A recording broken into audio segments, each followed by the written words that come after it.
Victor Davis Hanson is an expert on the Russia collusion scam. During the Mueller investigation, we had him on all the time and discussing this.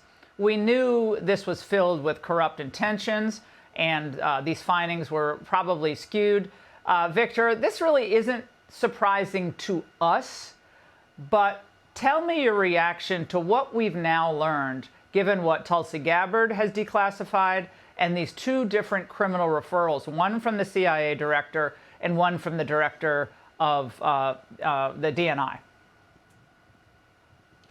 Well, I think it's pretty clear they're going to have written evidence and probably testimonials from these so-called great intelligence authorities at the level below Clapper and Brennan.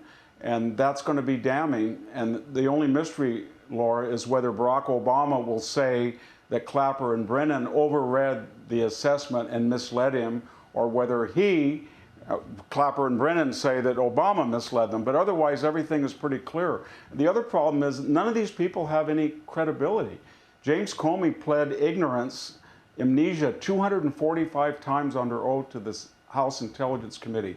He leaked a confidential conversation with Donald Trump that he memorialized to the New York Times via a third party.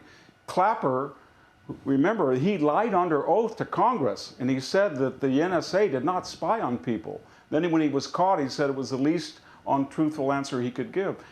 Brennan lied twice. He said that the NSA didn't spy on people, lie. He said that the CIA didn't tap in to Senate staffer computers. That was a lie. Both of them were co-architects, let's not forget, of the 51 intelligence authorities.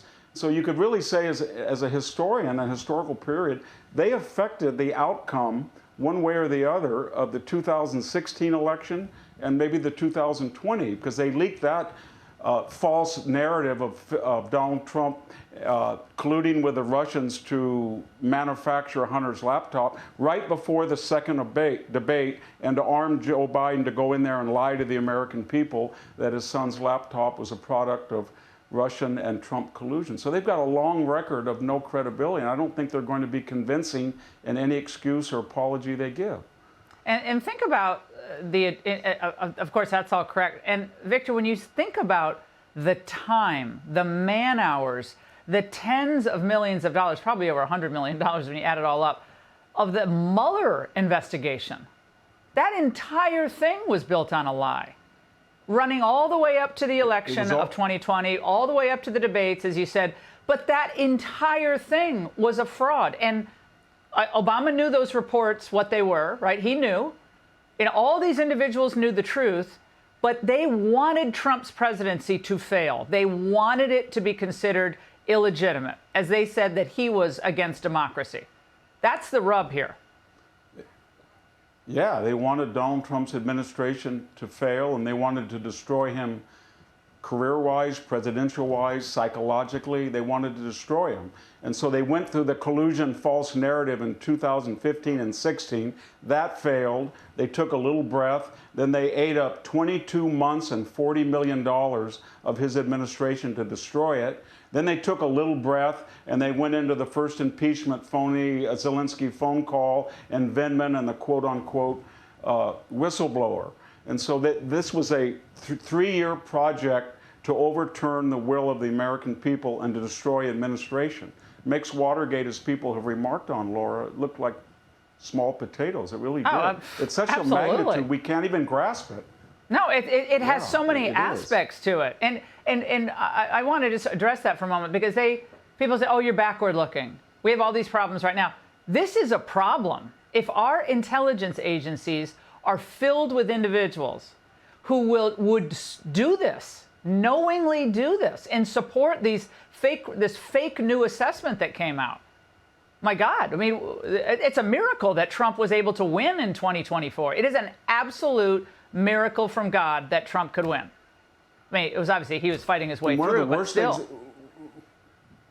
One of the worst things they did, they created this false narrative that Donald Trump was soft on the Russians. And when you look at his administration, it was the only one in 4 administrations where Putin didn't leave his borders. He was tough on them.